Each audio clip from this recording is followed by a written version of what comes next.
Okay.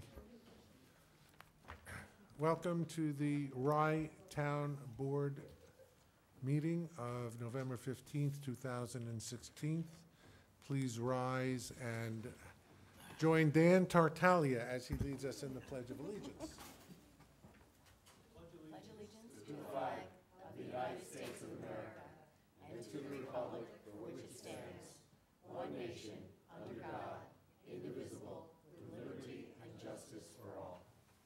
Please remain standing. Heavenly Father, bless this assemblage. Grant us the wisdom to make our every decision fair-minded and in the best interest for all its residents. Thank you. Thank you. Roll call, Madam Clerk. Yes. Councilperson Jackson, Present. Councilperson Nardi, Councilperson Baxter, Here. Councilperson Villanova, Here. and Supervisor Zuckerman. Here.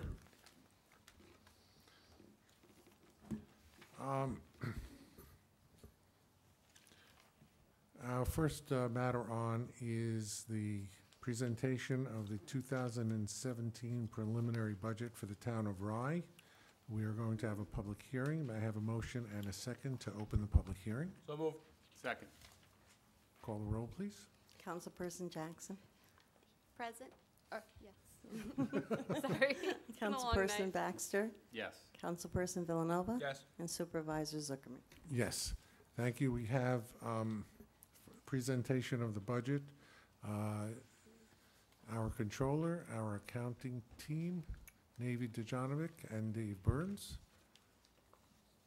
Would you like to present the budget? Tell us what this budget is about. Good evening. So what you have before you is the first version of the preliminary budget. And so what we did here is we met with the different department heads. We looked at actual numbers for 2016, 2015. We also looked at the 2016 budget. And then we prepared the 2017 budget, being very conservative. Basically looking at 2016 and making only adjustments for the knowns. So the biggest adjustment you're going to see here is a $14,000 decrease in revenue, and that was primarily due to three items, and all obviously small because it was $14,000. A 10% decrease in taxes. It's 10.26%. You see on page 2, first line. So we go from the adopted budget in the second column for 2016, $248,433 to 2017 proposed $222,933. So that's a small decrease, and then we see a decrease for Crawford Park fees because we expect the building to be under construction, and so obviously we'll lose some income there during the renovation period. Did you also adjust the expense there as well? As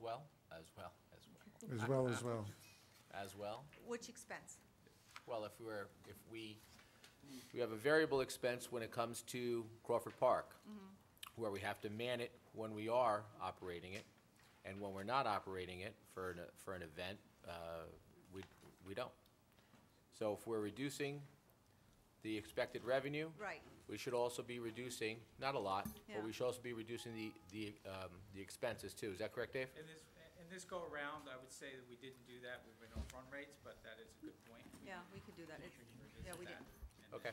Yeah, for a smaller minimum. We'll figure out how Whatever much it's percent, gonna I be. would say that whatever percentage of revenue you're making that reduction, Yeah, don't do dollar for dollar, just do the same percentage of expense. that's a good point. Okay, Thank you. thank you. So we did that, and then what you're gonna Navy, hold on one second. Madam Clerk, please note that Councilman Nardi has arrived. You missed all the excitement, Tom. We'll replay it for you later. Okay. Okay. And the other change you're going to note is mortgage tax. So what we've seen historically is a small percentage decrease in mortgage tax, 2015 to 16. So we think that that pattern is going to continue. So again, in the interest of conservatism, we did the same thing there, predicting that a small decrease in 2017. Just gonna get Tom up to date. Oh, I'm sorry, Tom. Page 2 of the preliminary budget. Okay, under thank general revenue. So Tom, we're explaining, there's about a $14,000 net decrease in revenue comparing 2016 budget to 2017 budget. And it's due to three primary areas. One is a 10% decrease in the real estate taxes, a reduction in Crawford Park rental income because we expect it to be under construction, and then mortgage tax decrease because we're seeing a pattern of a small decrease from year to year. Okay, And thank the you. net is $14,000. Okay, thank you very much. Okay. So as I said, the revenue projected is the decrease of 14,509. So we project revenue for 2017 to be 2,009,034. And then we move on to expenses. And so what we have here with the expenses is they're fairly consistent. The biggest change on the expense side is the salaries. So what we've built into the budget for all of the departments except for the elected officials is a 2% increase. So now, just as a little bit of history, it was 2% last year. I think 3% the 2 years before that. So this is at your discretion. It could be, whatever you chose, but we decided to keep it consistent with with prior year and put in that 2%. Okay?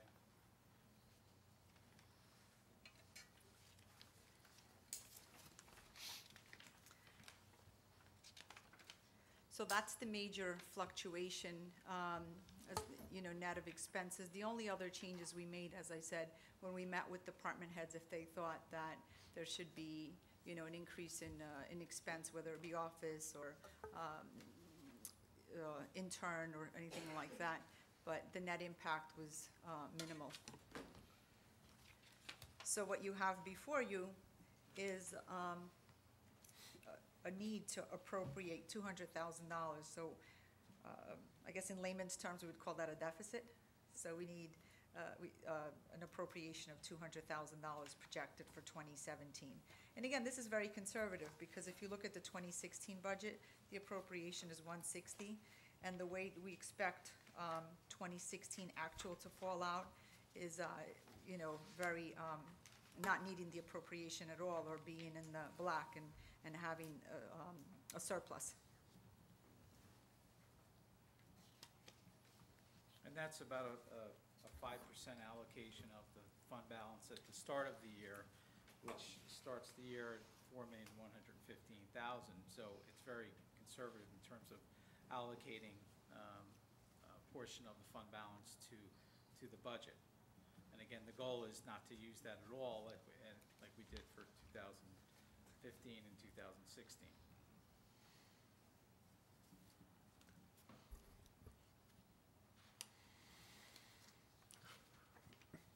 Could you talk about we have some expense items that we incurred in 2016 that we don't expect to incur in 2017? Such Correct. as The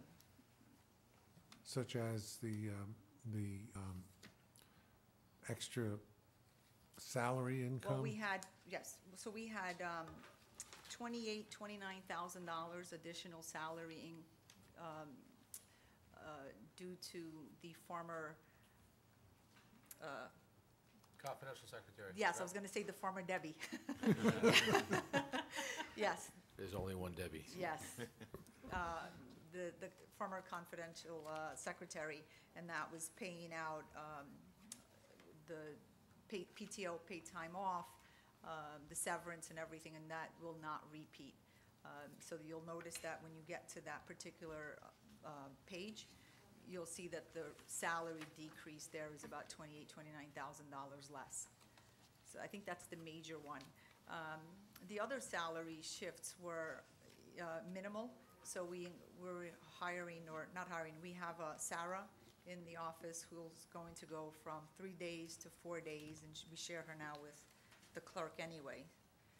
I think she's already at 4 days right now. Is she? Yeah, and because we're sharing her with the clerk. So Sarah is,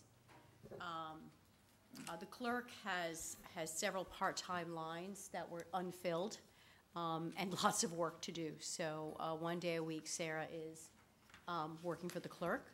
I think in the line item, we have made we've expanded that so that we could have a full-time intern. Right. If we want to get to that place. Okay. Yeah, but I would emphasize that the footprint of the supervisor's office is still smaller than it used to be. Yeah, definitely.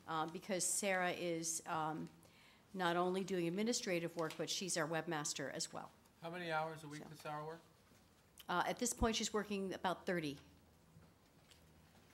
So she's eligible for full-time benefits?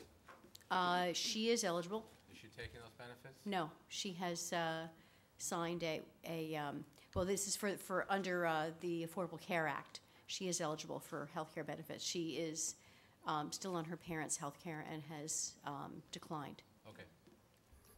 And the other change is that we have one council member not taking salary. So if you look at the legislative board, we changed the budget, the budgeted council expenses on page 4.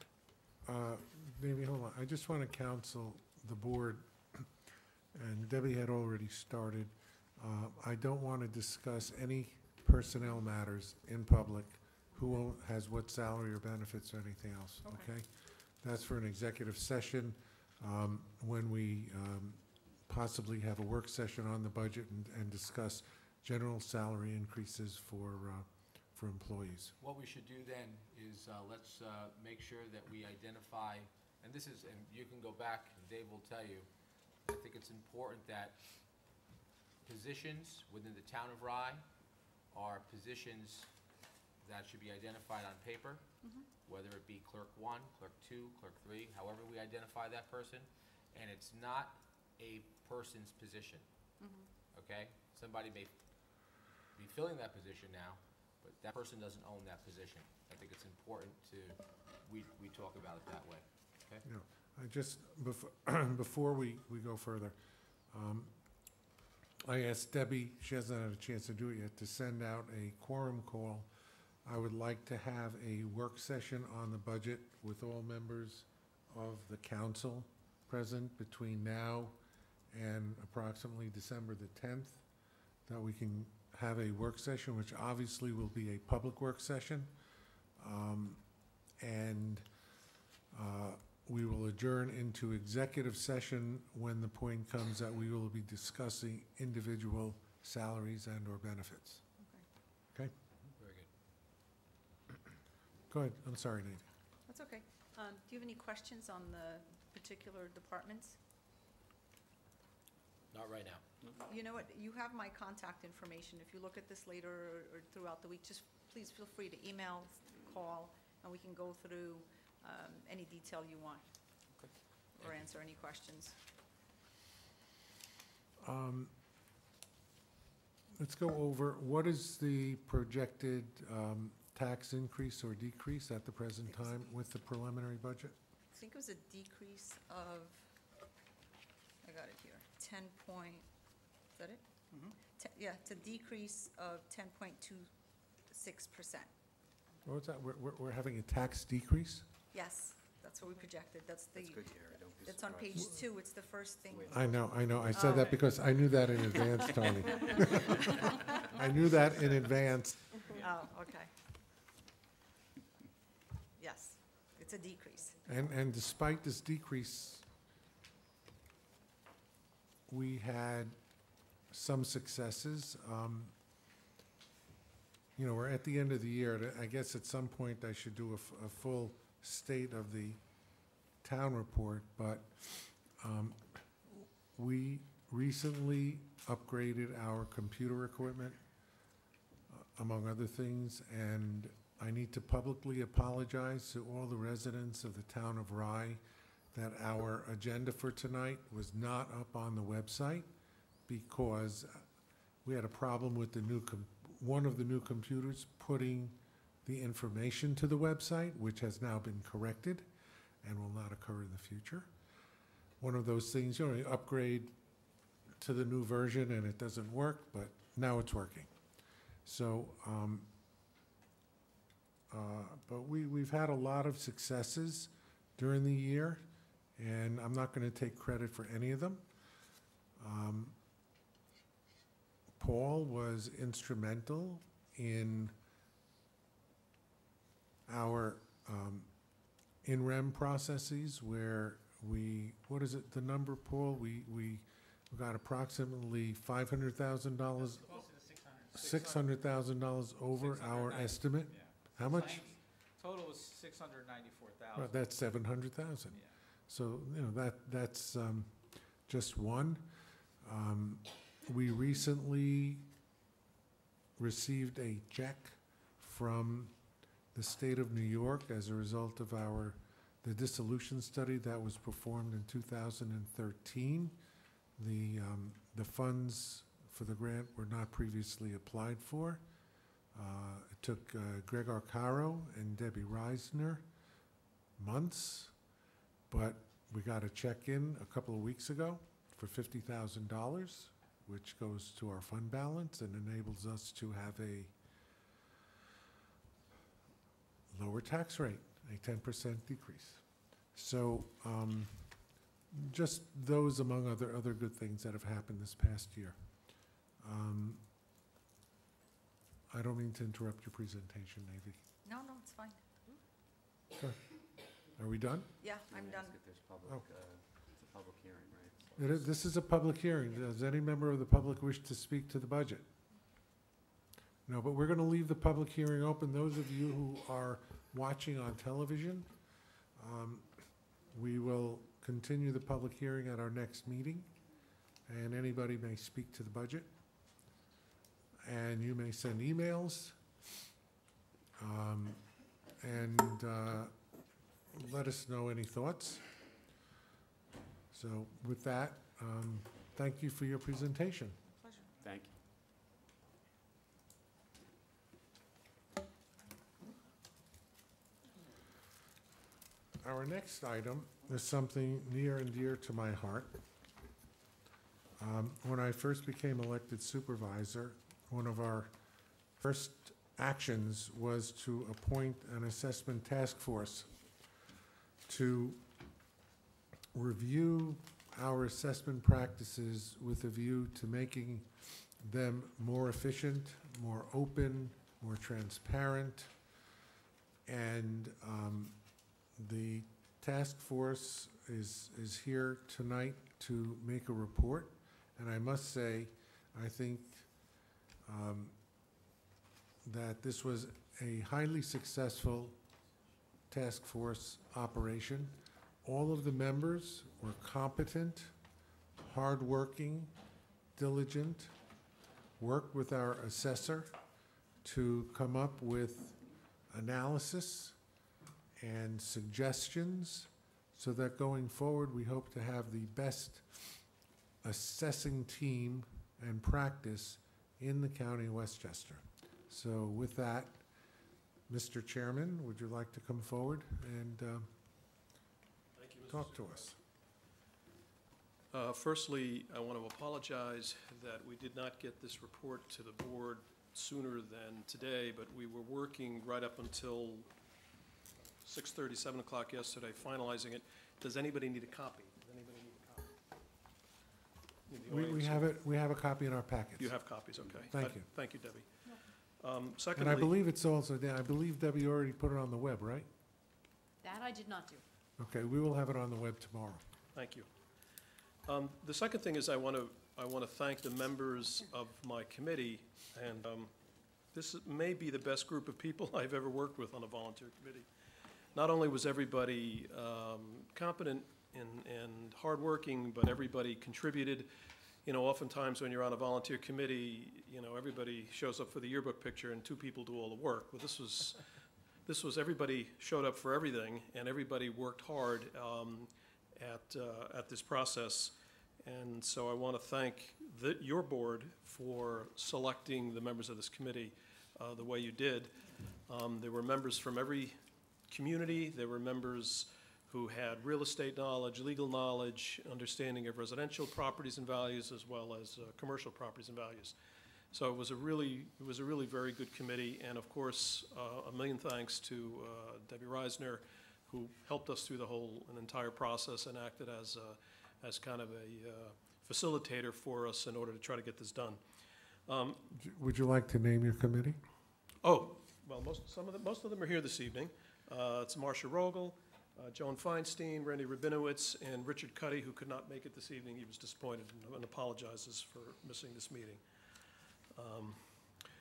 I thought maybe this evening I would kind of just walk you through the report a little bit, answer questions. I'm sure that there are members of my committee who may want to amplify some of the things that we touched upon. Oh, and most importantly, I want to thank Denise Knauer, who was an incredible resource for us, worked with us very hard, came to a lot of meetings, helped us understand a lot of things, because a big part of this process that we were facing is kind of what the average resident in Rye Town faces, which is, what the hell is the assessment office? What do they do?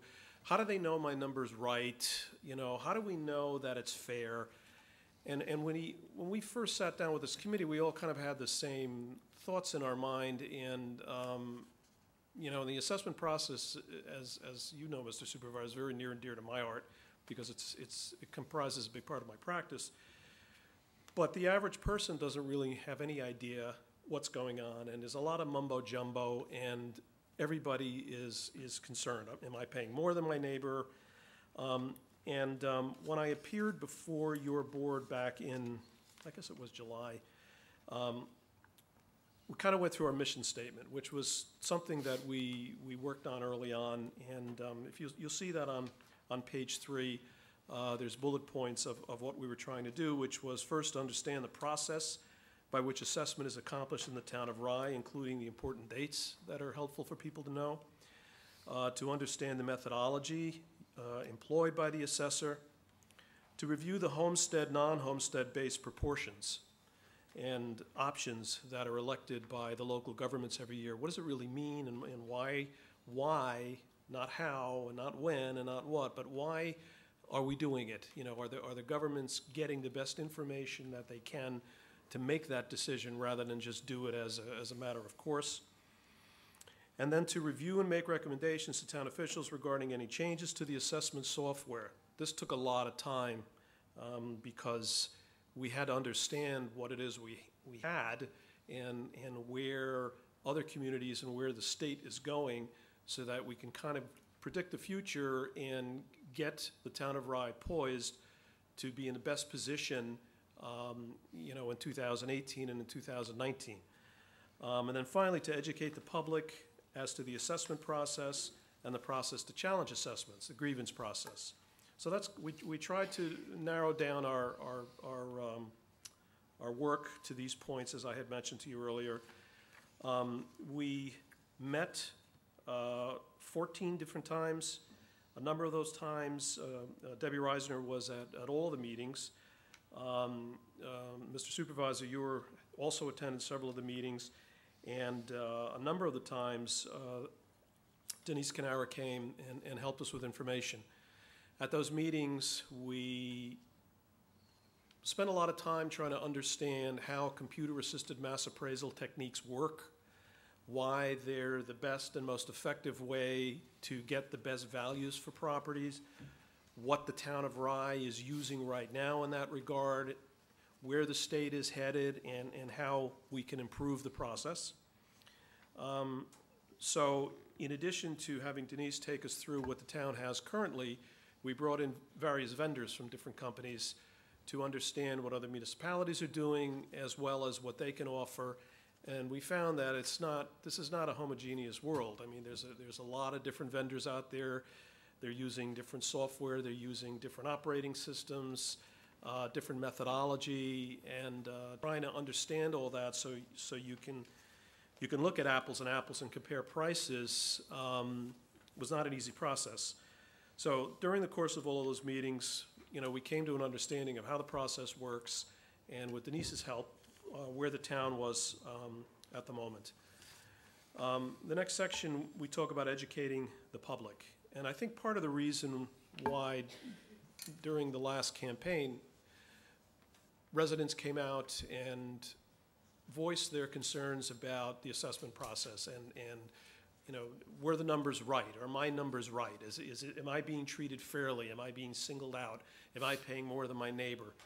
A lot of that comes up, you know, repeatedly in all communities, but it had been coming up here. And so we wanted to make sure that the first thing we looked at and the first thing we proposed for the board to work on in terms of a recommendation is educating the public and getting information out to the public. So one of the important things, obviously, is the deadline for filing tax exemptions. The better educated the public is in that regard, the easier it makes it on the assessment office. When the tentative assessments will be available to the public, so everybody can look at their number each year and say, oh, it's gone up, it's gone down, I want to grieve it, I've just bought this house, it's higher than what I paid for it. So the timing of when that occurs is important to people. When the values are based, trying to get people to understand that the values for this year's roll were based on a valuation date of last year. So there's always a little lag in the values, and we wanted to make sure that that was communicated. And then importantly, if I am going to try to figure out if I'm being fairly treated, where do I find comparable sale information? Denise showed us where and how the town provides for it. Because of the software that the town is using at the moment, that process is maybe a little more opaque than we would like it. We tried to come up with different free access to valuation information. And if you look on page 4, you'll see we put a link in here to a website where you can get free valuation information. It's put out by LOHUD. It's a database that's absolutely free. It's very simple to use. You go in, you plug in your community, you plug in the year, you put a date range, you hit enter, and boom, you get a report of values and properties that have sold within the last 12 months. Now that's helpful to an extent, but you need to understand that if this house sold for $600,000, is this house comparable to my house? And for that, again, we get back to the assessment office and being able to provide the homeowner with inventory information so that they can make that kind of a determination. Then we go on to the report to describe what computer-assisted mass appraisal techniques are and how they work and how the town's vision appraisal sets up a model and how properties and values go through that model on an annual basis. The report comes out the other side with values. And of course, we're reminded all the time that, garbage in, garbage out. So a lot of what Denise was emphasizing, and even the other vendors that we met, is we've got to have the best information possible. The better the information, the better the values. Not just as it relates to an individual homeowner, but there may be a whole block of property values that are being based upon a sale that the system believes is comparable, but in reality is not, because there have been improvements made to the property that may not have gotten picked up because information was not provided to the assessment office from the building department, for example. So that one value or two values in a neighborhood where the inventory on the sales is inaccurate can screw up all the numbers for an entire neighborhood. So getting the best information is very, very important. Getting the state to certify the roll at 100% is very important, and it requires continued upkeep. And in fact, we're probably on the verge of getting ready to start to go out and do another evaluation. Because things change, properties change, things are improved, things are knocked down, values change. So the inventory is constantly turning over and constantly changing, and you're going to see later on that some of the recommendations we make is to kind of help the assessment office get ready for the eventual revaluation that will occur a year or two or whenever the assessment office is ready to undertake that. We spent time trying to get our arms around homestead versus non-homestead election. And we did some analysis. If you look on page 6, you'll see a table here where we did an analysis of tax rates. And what we saw that was happening is that the homestead rate and the non-homestead rate, or the commercial rate, is continuing to diverge. The non-homestead rate is getting larger and larger. So for example, If you look at the 2016 non-homestead rate in the Village of Portchester, it's $40 per thousand. If you look at the homestead rate, it's $31 per thousand. So there's almost a $10 per thousand spread in these two rates. So the Village of Portchester right now, in trying to encourage development, for example, is facing this disparity and, of course, is receiving IDA pilot applications because commercial property owners have come into the community and said $40.71 is not a sustainable number.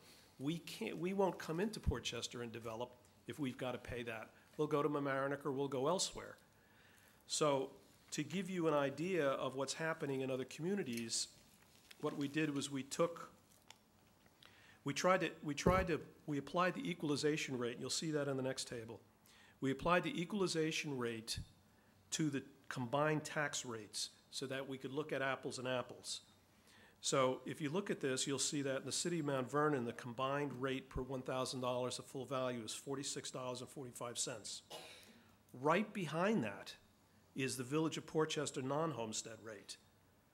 Then the city of Yonkers, right behind that is the Village of Rye Brook non-homestead rate. So commercial properties in Rye Brook and in Portchester are paying some of the highest tax rates in the entire county.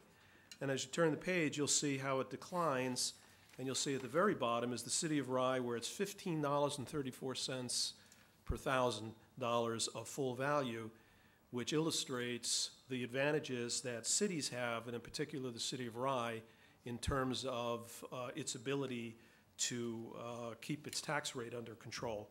So this we found illustrative. You'll see that several of the rows are highlighted. I highlighted the Portchester, Rye Brook, homestead and non-homestead rates, but you'll also see in here is Village of Mamaroneck and Mamaroneck-Rye-Neck. So this is not every community because some of them are very complicated due to an overlap of school districts, villages, towns, but this was a number that we were able to put together in order to try to come up with a chart that shows the local communities, what is happening with the homestead, non-homestead election. At the bottom, we put a median number, so you can see the median number is $26.92. The next section took a lot of time. We're calling it technology for lack of a more specific term. We had to try to get our arms around what it is we have now and where we're going. And it looks as if, and in fact, I just even received tonight, Denise was nice enough to forward an email to me. It looks like the state of New York is finally getting their act together and putting together a version of RPS that is going to have all of the functionality and valuation capability needed for one software that's supported by the state. They're out for bid on it. They're getting very close. It's not ready. It's not going to be ready for the 2017 roll. It may be ready for 2018 or when and if the board decides to go forward with a revaluation, which we're hoping you do soon. So in the meantime, what do? Do we sit and do nothing, or do we try to do preliminary steps in order to get us to a place we need to be so that when we finally switch over to the state system, if it looks like that's the way you're going to go, you have the best data available. You have data available that is can be easily converted, and it's correct. It's in the right format and can be easily converted over to a new system.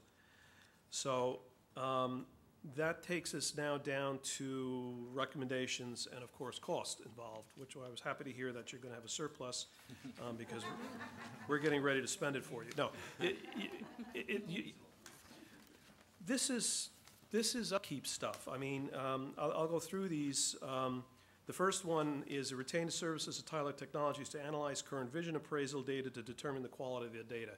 We thought it was important to bring in another vendor to look at the quality of the vision data. They can do it on a per diem basis. It's $1,200 a day. She estimated it would take her about 4 or 5 days to do it. The particular person that we're talking to actually has an understanding of vision appraisal and RPS, so that you know, she can look at the data and make an evaluation for us how much work is going to be needed if and when that data is ever converted to RPS. One of the things that's very important that hasn't been done for a while is to update inventory. And so what you do to update inventory, especially if you're getting ready for another revaluation, is you send out what's called a data mailer. It goes out to all the property owners, and you're asked to verify information about your home. How many bedrooms, how many bathrooms, how many square feet, et cetera, et cetera. And then there's usually a follow-up component to that, which is an inspection component. Denise has talked to a number of different vendors. The number we put in here is a range. Some of them were very, very high, Gar Associates, I believe, and then some of them were low to the point where you scratch your head and think, is this really going to be effective? We tried to pick a midpoint range. We think that this work should be done in 2017 if you're going to go forward with a conversion in 18 and/or a revaluation at the same time. On the next page, property sketch validation. This is very important because as we learned in the computer-assisted process of valuation, the number one most important component or variable, I should say, is the square footage. And in order to have accurate square footage, you need accurate sketches. And so we've got to make sure that the sketches we have on all of the properties are in the best shape they can be. Again, this price is based on a number of different bids that Denise has that she can go through with you. We also think this is a summer of 2017 item. We need to start to collect new street level photography. If you go on Vision Appraisals, or if you even go on, what's the other one, SDG? If you go on SDG and you look at 800 so-and-so street, it pops up and there's no building there, or there's a building that has been knocked down. So that street level photography in the last, 14 years since the last time it was done, obviously needs to be updated. And we again think that summer of 2017 is probably the right time to do that. And of course, all of these items, these first four items are done by outside vendors. Now, the outside vendors take you to a point, but then they come back to the office and boom, the information is there. So we're recommending that you probably could use some additional part-time staff in order to then take that information, put it into the system, and make sure that the systems are updated. Again, this is an approximate number. So in addition to what we're calling these revaluation activities, which we think you need to start to do or start to think about, maybe you borrow for these, because these are really, what you're really doing here is you're investing in information that's going to have a life longer than 1 year. Maybe you don't pay for this out of tax dollars. You might kind of consider some kind of a bond to pay for this stuff. But the second chart that you're going to see here on page 9, the first box is something that the committee feels very strongly about, which is to send out an informational mailer in as early as April.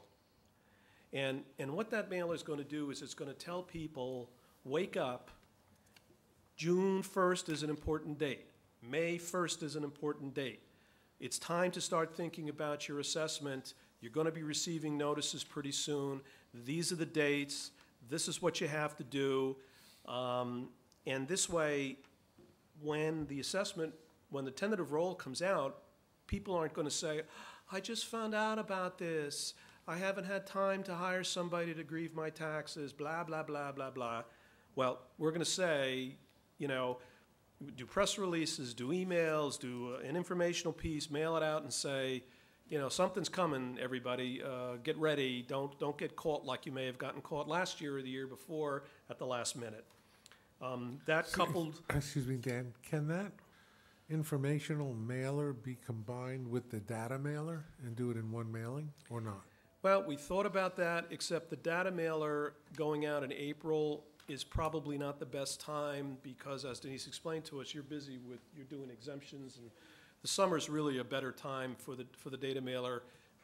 If you want to get the best response, you don't want it to be too confusing. So for a variety of reasons, we thought that this could be separate. This estimate here probably could be brought way down, this dollar estimate, by doing bulk mailing or through some other means. But you'll see in the next box, it talks about public relations effort.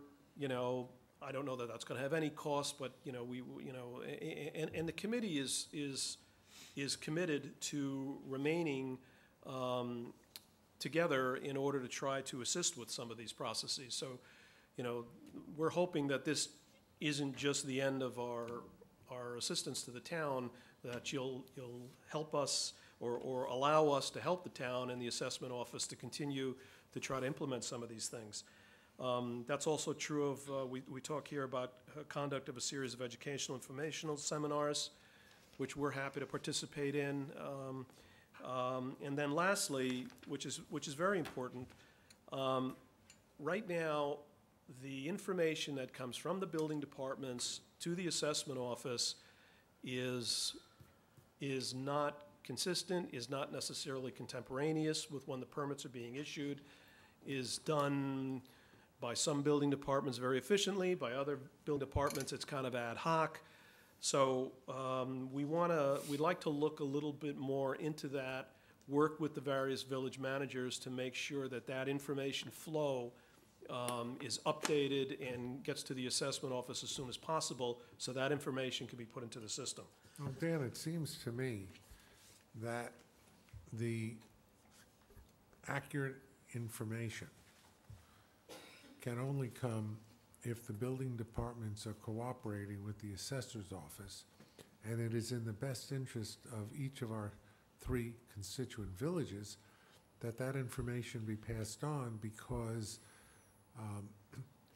they want to be able to increase assessments when permits are taken out, when permits are closed and COs are issued. It is in the interest of each of the villages that that information gets passed to the assessor's office, because it affects the tax burden on each of the residents. You think? Yeah, well, it would seem to me Without that naming any names, they would be happy there's- to do that. There's one building department apparently that puts everything in a box, and then Denise has to send somebody out from her office to drive over there to pick the stuff up, so it's not. And return, it's not seamless, let's put it Well, that way. if we're talking about tech, first of all, the last one that we're talking about now, I think is probably, of everything here, that's the one that stands out the worst for me.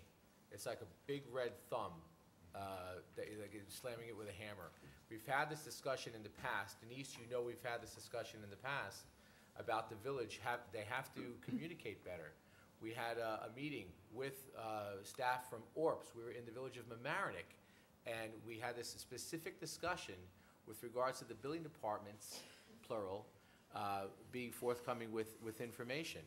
And in today's technology, using today's technology, putting a piece of paper in a box and then having to drive to go pick it up, I think is absurd. Okay, it's just as easy to have a little Epson scanner. It's $260. You drop the paperwork in there, and it's easy. You should require it from the applicant. The applicant should be giving triplicate, or just be giving a PDF of the plans. That's what they should be doing. Well, how about Municity? Let's do it real electronically, not scan it. Yeah, I mean, you can't really scan a big plan, but you can require. Whatever the process is, what's There needs happening to be now one. is really disturbing. Yeah. Yeah, well, basically, we cannot require, the town of Rye cannot require the villages to have any specific system that they are, in order for them to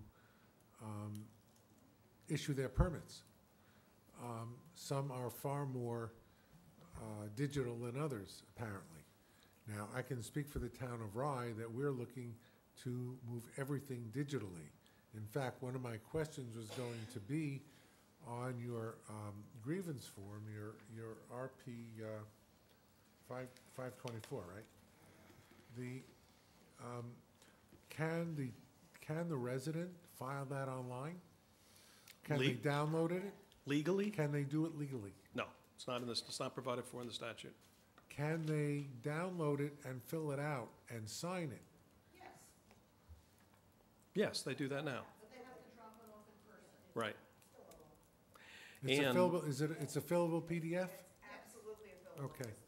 Well, that's one, Yeah, one and thing. one of the that's good. reasons why you want to drop it off physically is because, having done a lot of this work in a variety of different communities, I always get a copy stamped, as Hope knows, I always get a copy stamped received. Otherwise, I've got, if I just send an email, I don't really have any, I don't have any evidence that it's been filed. Yeah, but you can have an automatic receipt coming back. I think the real reason is that you want an original signature with the notarization, correct? Or no, The- it's not notarized? The timetables in the grievance process are absolutely draconian, drop-dead deadlines. If you miss a filing, you can't make it up. The assessor can't give you an excuse, you can't go to court. If you miss a filing, you've missed the filing, period. You wait another year. And that's why, it's important, that's why as a practitioner, I wouldn't rely on email to do that yet. I certainly, and I don't think you want homeowners doing that because otherwise they have no other evidence. And the situation's gotten so crazy, as I'm sure Denise will tell you, you'll get 2 or 3 filings on the same home from 3 different vendors. They send out these cards, people don't know what they are, they sign them, they mail them back. How many times do you get multiple filings? I get calls all the time, oh, so-and-so, are you representing? I said, I don't know, they signed something, so there's a lot of commotion that goes on in that filing process, and, Well, going back to Billy's question, I think that we really have to have continued dialogue with the building departments and the managers, and in fact, the mayors of the 3 villages to make sure that we're getting up-to-date information.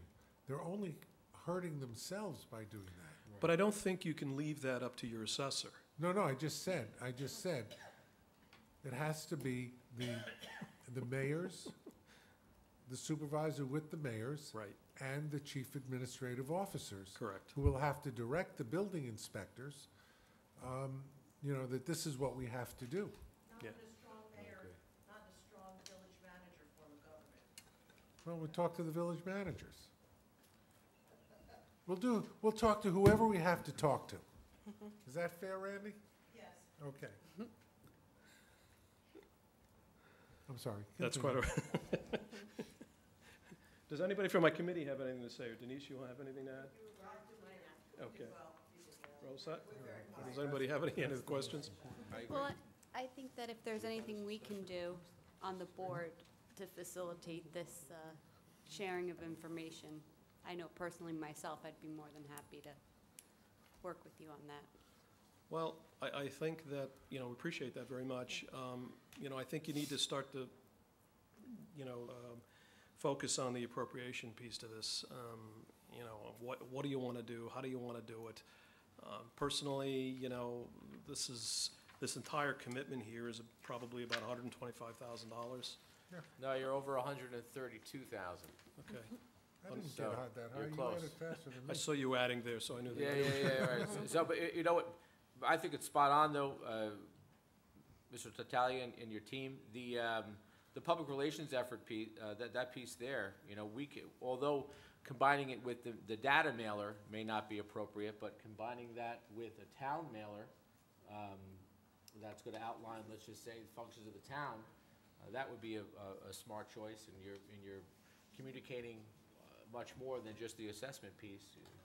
A snapshot of the town as well, that'd be a great idea. Or you might even tap into the villages, all of whom have email lists where they send out information about storms and things like Yeah, that. I think that is probably the most efficient way to do it, is to use each village's system to send out the informational mailer, because we're all in the same boat. The town doesn't have some of the resources in terms of information gathering that the villages do. And, this is a function that we can all do cooperatively, the 3 villages and the town together, to send out that information, and more than one time, in more than one format. I mean, you're talking here about a mailer that may cost that. We have emails. The villages have large emails lists. the Nixle list and all of that stuff where they reach people. And this is essential information for them to know. Right, and you're still gonna have people who Yeah, don't but I read it. don't know if Joan, Randy? Not everyone is signed up for Nixle. Yeah, I mean, the problem is, if the goal is to get to everyone and get the mailer out as part of the educational piece, I don't know what the statistics are right now, but as far as the Nixle piece is concerned, I don't know what the percentage is. We'd have to really look at that. I agree, but I'm not saying one thing. I'm saying that in addition to the Oh, we talked mailer. about that as a committee, absolutely. Absolutely. And the education piece, it's not just mailers, Nixle, Some people throw mailers, newspaper. some people throw the- mailers right in the garbage. They don't even see And it. I know this committee would be more than happy to go to village meetings, stand up before the villages to have it for those people who watch it on TV, anything to get it out there. So when June 1st rolls around and all of a sudden the assessment notices go out, people are not clamoring and saying, we didn't hear about it. Absolutely. Randy, you had something too?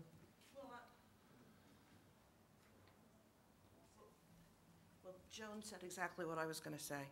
However, I That's just why want you're a to, great committee. Think alike, right? I just want to say, I do think I think the public needs to know. I just think it's a whole big smoke and mirrors thing, and I think the more we can educate the public, so, yeah, the villages are better equipped in terms of the information they have, but I do think it needs to be, there's still seniors who don't have it, and so when they do look, and there's so little first-class or even third-class mail these days, I think they will look at it. So to keep costs down, there could be some combination. Sure. Well, the email costs nothing. I know, but and that's the first way to go, but Right. I think it needs to be some Absolutely. mailing, that's all. And you may have an issue with the Village of Mamaroneck differentiating between which people on the list are in the town of Rye and which are in the town of Mamaroneck. Lindsay, we have through the Rye-Town Park, we Yeah. do a mailing through a fulfillment house specifically to all Rye-Neck households. Okay, So that's so, academic. okay, so using the emails, we have that all. Not emails, we have Yeah. snail mail addresses. Yeah, no, I was talking about using the emails. They were talking about the village emails and sort of using. Well, even if it hits some people that are Yeah. outside of the town Yeah. of Rye, if they're getting an email that says the town of Rye, and it's. Well, this is and a if it- state law. And if it's informational only, This okay. this is state law. I'd be The pretty hard grievance pressed to states. think that there's not some kind of designation on the data field, to Yeah. your point. Yeah. It is a good point, that would say Town of Rye versus Town of Mamaroneck. But can I interject also?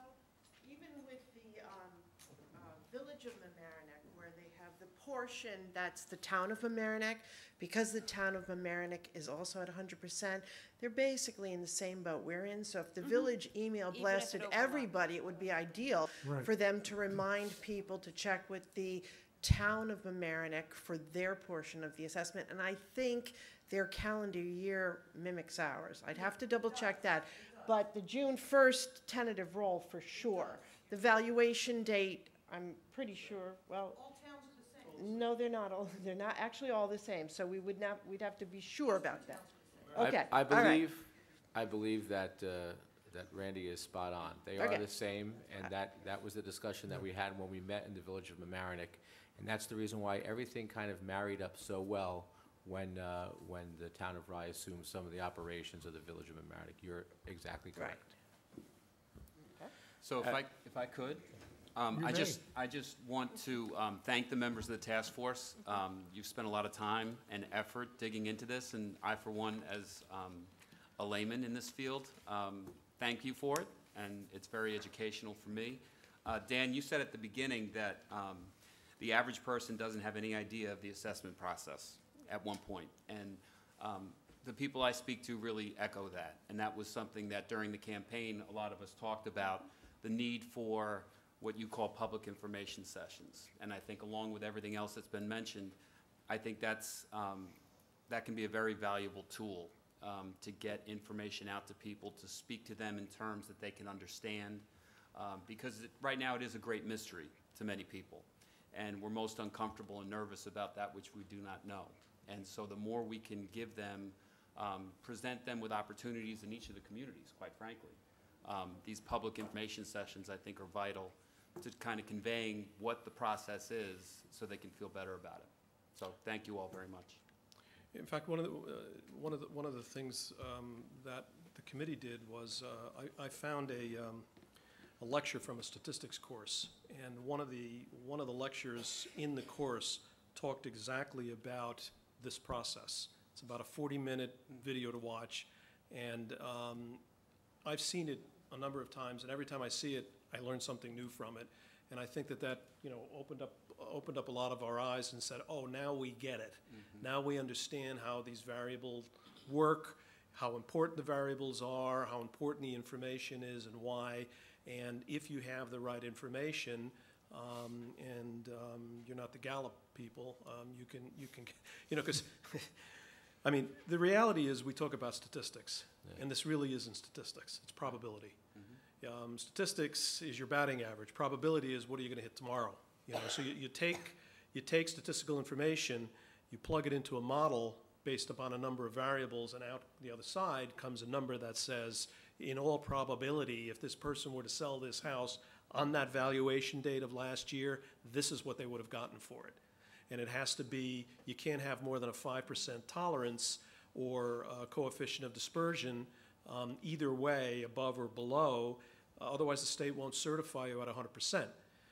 What's the danger of that? If the state doesn't, the minute you drop under 100%, you cannot change the numbers from year to year. You're stuck with the numbers. So all the communities in Westchester, and if you look at the report where you see the equalization rate, on pages 6 and 7, all those communities, and the town of Rye used to be one of them back in 2003, all of these communities that are under 100% are stuck with their numbers. They can't go up with their numbers. And so it's very important to stay at 100% so that the numbers can fluctuate with market conditions in order to make sure that they maintain their accuracy. So that's, and that 5% coefficient of dispersion is very important. That's how the state looks at this stuff. So that's, Thank you. that's about 2 cents. Does everybody else have any other questions? or- As far as funding it, funding all of this, maybe we can, Mr. Supervisor, Debbie, we can reach out to our grant writer, see if she can be creative and identify some grant opportunities as it applies to the processes of the town of Rye, rather than bonding. Well, we could look at that, but I think that the bonding would be preferable to increasing the tax rate to do that. Since we have to do it every 6 years or so, probably a 5-year ban, which would be, even if it was $150,000, would be $30,000 a year. Yeah, and the state used to provide, did they stop giving you, what were they getting per parcel? $2 per parcel interim, $5 in a reassessment year. Okay, so there is some money still available. $2 is dried up. Oh, it You is. get $5 in the reassessment. All right, so in a reassessment year, you're going to get $5 per parcel on 11,000 parcels is going to be, somebody do the math for me. A lot of money? It's a lot of money. So you can get reimbursed that. $55,000. Right. So there is money available from the state for this purpose. All right. Okay? We'll have to figure out what the reassessment year is then. Well, yeah. To do that. But you have to start I think one of the things we're trying to emphasize here is you have to start thinking about it now. You can't just We are wake up thinking one about morning and say, That's why you're here. okay, thank you, everybody. We are thinking about it, and I think that, we need to know, for example, how it's going to affect our budget for next year. Do we need to plan on an expense other than what's here? Because, do we need to plan on some of this out of our, obviously, the informational mailer is not going to be bonded. The question is whether, and also retaining the services of Tyler Technologies is not going to be bonded. You know, the other items, we-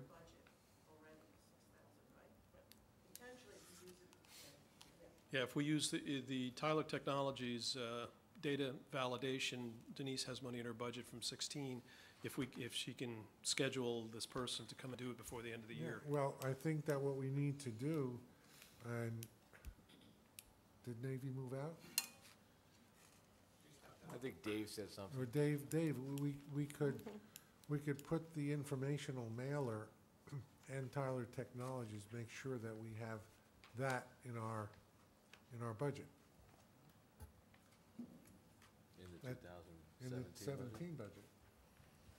Yeah, but you may also want to look at the sketch data, the street photography. I mean, there's other stuff too. Yeah, but those are big numbers. Those are not tax numbers. I mean, those are not. Oh, I see what you're saying, as opposed to, you I'm- might bond that. Yeah, and those have a longer Yeah, useful life. Yeah, understand. those we could look to ban. I understand. The informational mailer, the Tyler Technologies, we would look to include in our operational budget. Understood. Well, and if we have that in the current budget, could we encumber that or move it over for next year? Identify it so that if Denise can't get to it before December? Which we may not be able to. That's what I'm saying. I No, mean, we're not so- gonna do it before, it'll be in the 2017 budget. But I think you said that it was in your 16 budget, right? Well, the same number will be in our budget. Right, okay. Do you want to?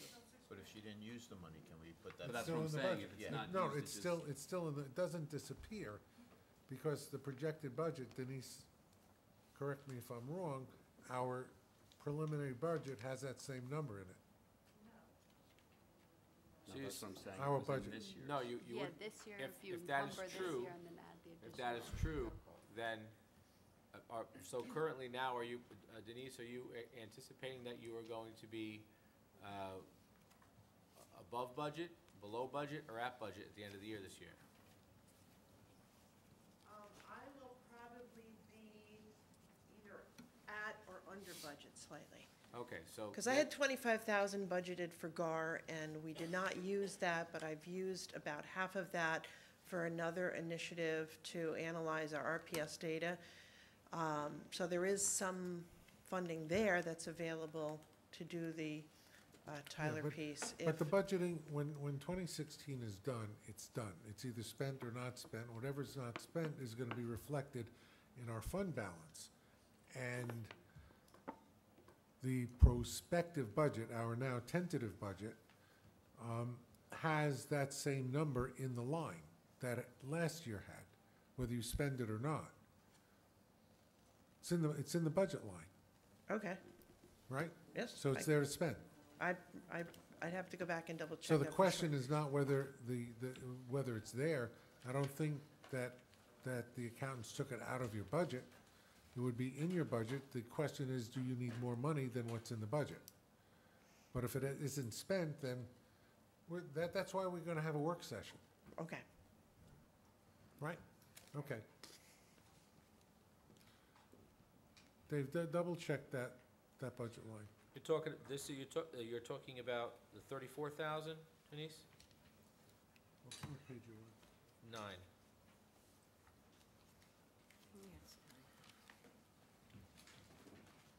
Denise, do you have a copy of the budget?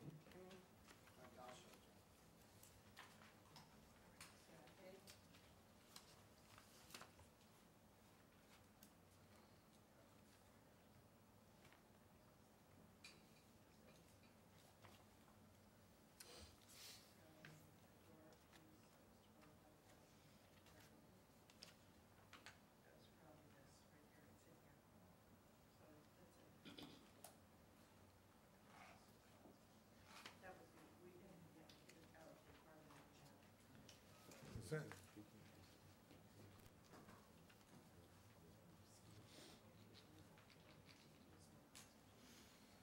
Technically, she can spend, if she has the money in the budget, we can shift budget lines, and then at the end of the year. Last comment. Our committee just wants to make sure that in order to do a reval, a full reval in 2018, it's predicated that we do certain steps in 2017. And obviously, we've given you certain numbers.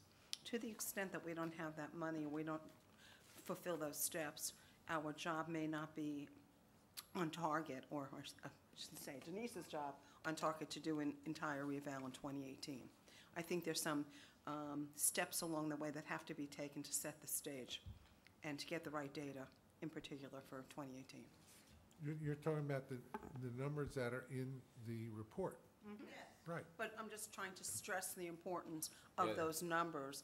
I understand some of it might be out of operating, some of it, you ban it, whatever it is. Right. But it's important. No doubt. We, Okay, I we just wanted to highlight that. No, we definitely support, I'm sure the whole board does. We support it, and we're looking to see where we can find that money, and Yeah. if whatever it may be, we're gonna get it done. Okay, What we thank you. need to do as the next step is determine the vendor and how we choose the vendor to property sketch validation, street level photography, correct? Yes, but that's already in the process. That's already in the process. So we're further along with that. Okay.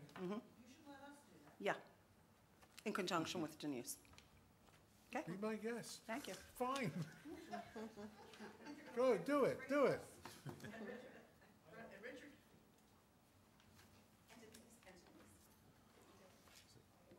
This has to be in the operational budget, this one. That's not bonded.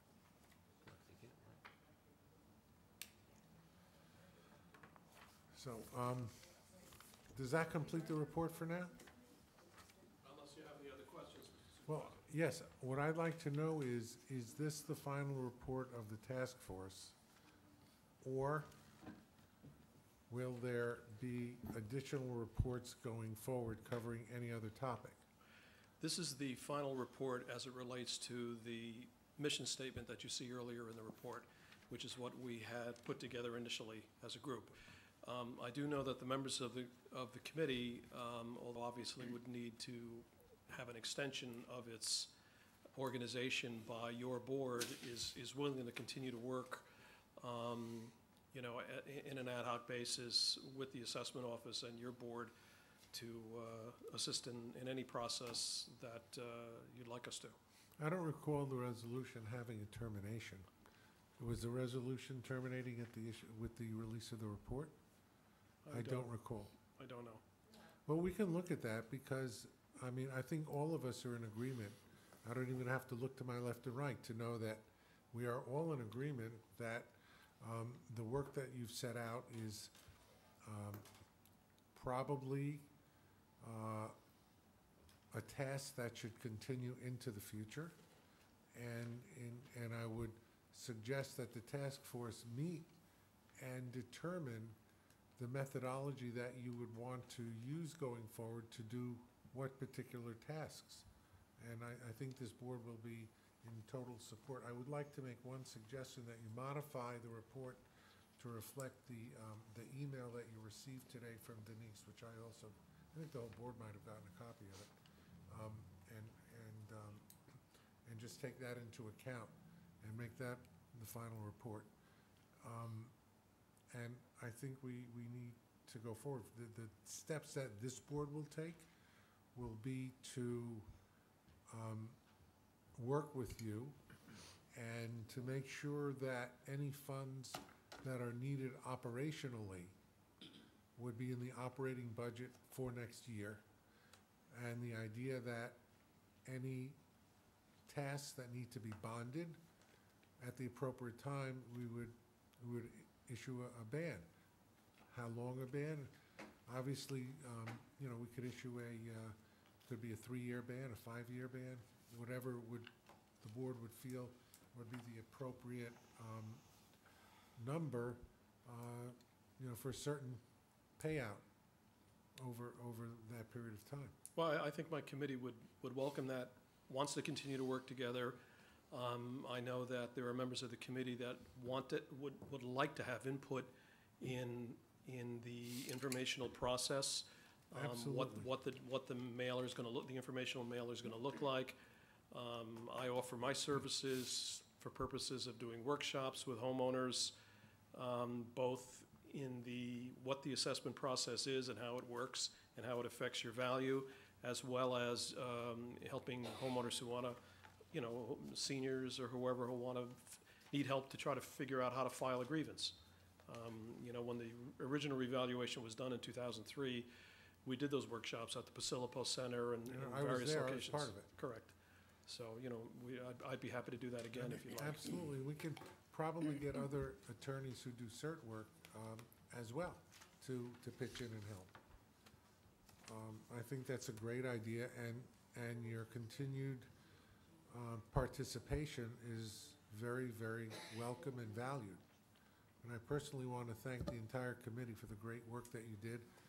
I know how hard you worked at it, and I think it's an invaluable exercise and task to do this, because all the homeowners in the town of Rye are affected by their assessment more than any other single thing that the town is responsible for. And I think that this committee has done a fantastic service to the people of the town of Rye. And I want to personally thank each of you for participating in this task force. I think you did a fabulous job. Thank you, And Mr. I- Supervisor. And just to reiterate what Mayor Feinstein said about the importance of staying on track for 2017, I think we should keep in contact with Ms. Cadawer and the committee and ourselves to make sure that we are all on the same page, on the right track, keep going, whether it be every, few months or so forth. This way we can see the progress and make sure we're headed the right way. Thank you. Anybody else up here? We have, pardon me? Approval of the minutes. I was just going to get there. Approval of minutes. So moved. I'll second. All in favor? Aye. Comments from the public? Thank you. Resolutions. We have two cert resolutions. Denise, you want to present them, or Paul? Yeah, Denise. Good evening, everybody. The first resolution is for the cert settlement for the property owned by Erstad Biddle, 2 Bowman Avenue, commonly known as the Biltmore Shopping Plaza. And I gave in the packet a summary of the years that we're reducing.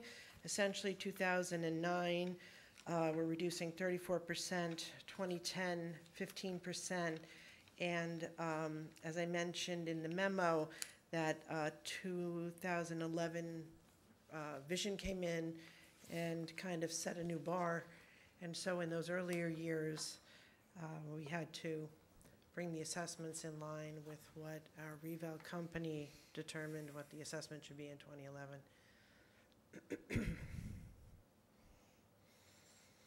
And in the subsequent years, the filings were dropped because it was determined they were equitable. I just want to advise the board, Jeff Binder was the attorney on both of these, and I spoke with Mr. Binder, and he has had discussion with Mr. Soretto, the attorney for the Village of Portchester, and they are in agreement that this and the subsequent cert proceeding are equitable and fair for both parties. Okay, So- and would you like me to review the second one as well? You might as well, and then we'll take each motion separately, though. Okay, In fact, let's do it separately. okay. Motion and a second on the Erstadt property. I'll make a motion. Second. Call the roll, please. Councilperson Jackson, Yes. Councilperson Nardi, Yes. Councilperson Baxter, Yes. Councilperson Villanova, Yes. and Supervisor Zuckerman. Yes, thank you. And Bally Portchester? In this case, without going into too much specific detail about the property, We determined it was overassessed, and it was really the parking lot component in this one. So when I looked at that, I realized that was overassessed, and I had to make the adjustment. And so the assessments, we're reducing it 23 in 2009 and roughly 13% in the subsequent years. Questions? So the parking lot it's not separated? They're two separate lots. Is the parking lot a separate lot? Yes.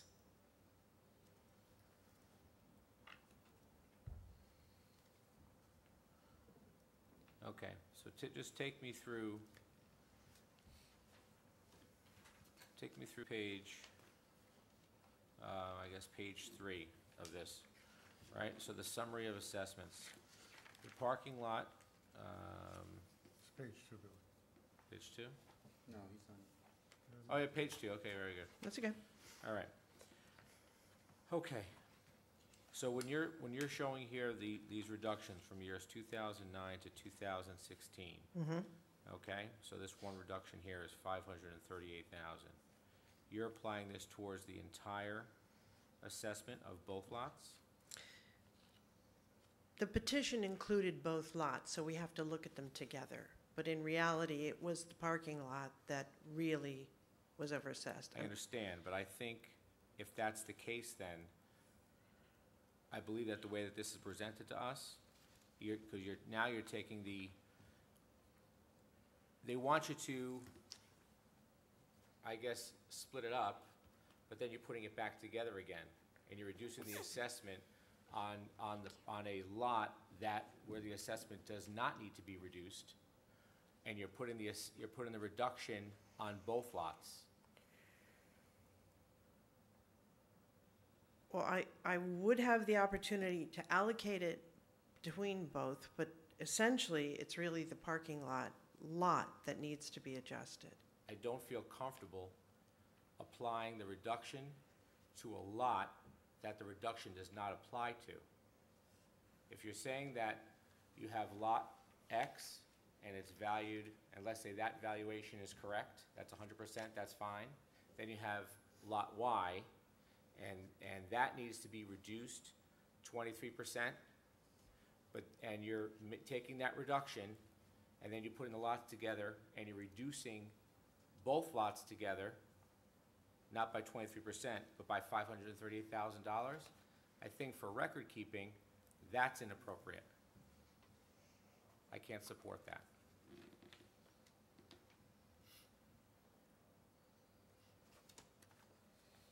All right, let's not have further discussion on that. Let's discuss this outside of the meeting to look over these numbers and to see that we're all in agreement. Billy, we did not make a motion and a second on this one, correct? No. Okay, so we're going to withdraw this for tonight, and we'll revisit it next month, Okay, okay? no Thank you, problem. Mr. Supervisor.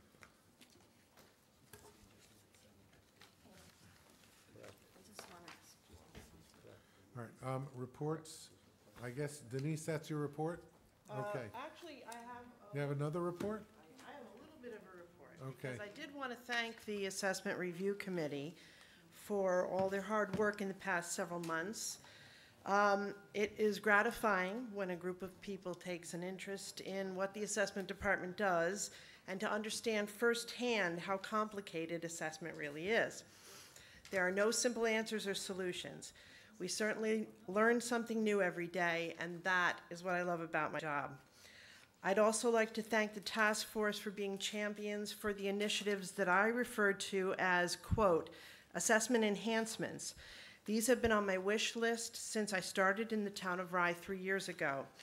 2017 will be a great year to implement a data mailer to capture unidentified inventory, to do street-level photography, as the Office of Real Property Services, or New York State Department of Tax and Finance, recommends to do every 6 years, and to do sketch validation to confirm and capture any other unknown inventory.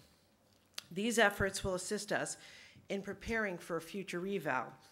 But please keep in mind, in listening to the group, that a future reassessment or reval will actually require a significantly more amount of work and capital to accomplish. So these are only steps to move us in that direction. I mean, a reval could be as little as 500,000 to $1 million. So you need to keep that in mind. In addition, this year I'm working with a team from Systems Development Group in an effort I call Evaluation Emancipation.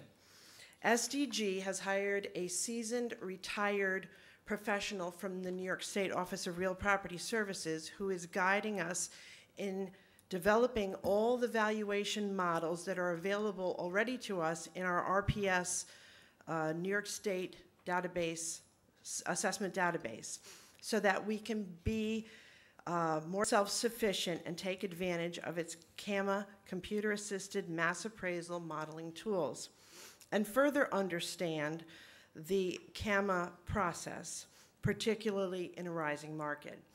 Over the past 3 years, my department has implemented programs to improve the assessment function as well as enhance our productivity. We're quickly approaching our goal of being nearly a paperless office. Almost all of the annual paperwork that comes through our office is scanned, categorized, and filed for easy retrieval. Historic documents like the veterans exemptions are now all scanned. As of this day, today, all files for our active senior citizen exemptions have been scanned and bookmarked with a complete income history from the time the exemption was granted. We refer back to those senior documents year to year to make sure that we are being given the proper income documents each year when the exemption is renewed. Maria and I developed an extensive Excel spreadsheet to analyze each senior's income calculation. This has standardized and perfected how the senior's income is calculated for this exemption. In 2014, we implemented a veterans recertification program to confirm that the veteran and/or the surviving spouse was still with us and still a town resident. We removed approximately 80 veterans exemptions from parcels for which the owner receiving that veteran's exemption was not entitled. This represented about 10% of the total of roughly 850 owners receiving the veteran's exemption. By properly removing those exemptions, we saved more than $40,000 in total tax dollars to the county, town, and villages for the 2016-17 taxes. This estimate does not include the savings of any additional exemptions that were removed along with the vet exemption, such as the senior citizen exemption and STAR, nor does it take into account the back billing for exemptions removed for any earlier years for which the owner was not entitled. Maria Rapocchio devoted much of her time to managing this initiative, and she did an excellent job. We accomplished all of this in the midst of a move to 222 Grace Church Street at the end of 2014, as well as being subjected to several STAR exemption mandates by New York State and implementing the new school vet exemption, as well as the most important thing, maintaining 100% level of assessment. In 2015, we also transitioned to the town's new website, pushed out a whole host of useful information to make available as much assessment data as possible to the town's residents to ensure transparency. For the past 2 years, we used a new company to prepare and mail the change of assessment notices at time of tentative roll with an estimated savings of approximately $2,500 per year from Vision's fees for the same services. As such, we are now poised to, quote unquote, kick it up a notch with the next assessment enhancements for valuation emancipation. I love that terminology. Well, I just listened you, to Denise. an audiobook on selling, and the gentleman said, you know, use a catchy rhyming phrase, and I thought, oh, that was perfect. So, thank you. Good job. Thanks. Thank you so much. Finance, Dave? No additional reports, huh? Okay, budgeting is enough. Mr. Receiver, have you anything? Just 2 seconds, sir. Once I can get up here. Good evening, Mr. Supervisor and members of the Town Council. Nicholas Mecca, Receiver of Taxes for the Town of Rye. I have to back off down to just little old Portchester because it's time for the second installment of the village taxes. If you are responsible for them, this will be coming out in the mail in another week or so. I'm going to try and hold off till after Thanksgiving, but it's due by December 31st, okay? So if you don't get this bill in the mail, please contact us immediately, okay? And happy Thanksgiving to everyone, and stay well. Thank you, Mr. Receiver. You as Thank well. you. You too. Yeah. Paul, No report. don't you have a report? I see something Well, about the- tax the- receivables. Well, the in-rems, but the redemption date is December 30th, so I'll give you more of a report next month. Have there been many redemptions so far, or? No, there've been 3, a lot of calls, a lot of inquiries, but no checks yet. No checks? Well, maybe we'll have another year like we had last year. You never know. Okay. Thank you. Town Clerk, you have submitted your report? Yes. Anything to add? Nothing to add. Thank you, madam. And Superintendent of Highways is not here this evening. He sent us an email, and his report has been submitted. So with that, comments from our council persons? Lindsay, why don't we start with you on the left there? My left. Hi. Anything? I wanted to wish everyone a happy Thanksgiving, and that's all. Tommy? I just wanted to wish, for on Friday on Veterans Day, I hope our veterans had a Yes. great day, and thank you for your service. And also, I hope everybody has a happy Thanksgiving. Thank you. Tony? Happy Thanksgiving. Mr. Deputy? Just want to thank the task force, Dan Tartaglia, Joan Feinstein, Richard Cuddy, Randy Rabinowitz, Marsha Rogel. Thank you very much. One thing that I've always been an advocate for is that if we're going to take the time to either engage a company to provide us, a consultant to provide us a report, or engage a volunteer committee to spend their time. How many times did they meet? 14 times? 14 times. Okay, that they provide us with an actionable item, and that it doesn't end there just with a piece of paper. So, I want to thank them, but also thank the board for hearing it and for going forward with it. Actionable items is what's going to make the town of Rye better year over year. Happy birthday, Hope. Thank you. Oh, happy birthday. And I also want to recognize our veterans. We had some great ceremonies last week, throughout our town, throughout the county, throughout the state, and obviously throughout the nation. And, it's important that we always remember or recognize our veterans. And I want to thank the students throughout the town of Rye that have taken the time to educate themselves and be part of that process, and also recognize our veterans when they're out. And I wish everybody a happy Thanksgiving. Thank you. Thank you. I have a couple of things. Again, I'd like to thank the task force for a job very well done. And Billy, you hit the nail on the head. Too many times we have committees that report and nothing happens. With this committee, or we call it a task force, they delivered an actionable report, and we will be taking action on it. Secondly, I'd like to have give you a very brief report on the status of Crawford Park. We are moving forward in all phases of the renovation. The pavilion contract has been bid, and I expect that we will be awarding that contract at our December meeting.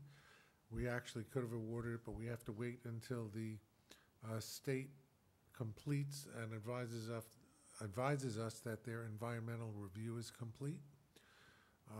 The sensory garden and playground are both moving along. We had an excellent meeting a couple of weeks ago with Linda Cook of Cerebral Palsy Westchester to review the playground equipment for the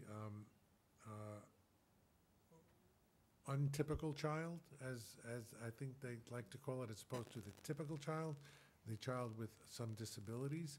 And we're working forward to have meetings with our several prospective contractors for the playground. The sensory garden design is nearly complete, and that work will be done largely by the Friends of Crawford Park when the design is complete, with a few items that have to be done by more skilled workers in terms of masonry and things like that. I hope to very soon have a completed draft for the mansion work that we'll be happy to present to the council before it's sent out to the members of the public for comment. And again, I'm very hopeful that this will all be accomplished by our December meeting, so that we can show, again, action steps, Billy, that we are moving forward on all the things that we said that we were going to do. I also want to once again mention our veterans. I had the complete joy of attending 4 separate veteran activities. Each of them was a wonderful, wonderful event, and I'd like to compliment Debbie Reisner and Ray Skulke for coming up with the idea of presenting pins to our veterans.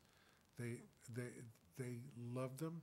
They're American flags that have the word veteran imprinted on the bottom, and they were very appreciative that the town of Rye, even with this small indication of remembrance of their service. I mean, that pin in no way was emblematic of all the things that we are thankful to our veterans for. And yet that little pin that we gave them, they were so thankful for that, as we are so thankful for them. And with that, I'd like to have a motion to adjourn. So moved. I'll second. All in favor? Aye. Thank you, everybody, and everybody have a happy Thanksgiving.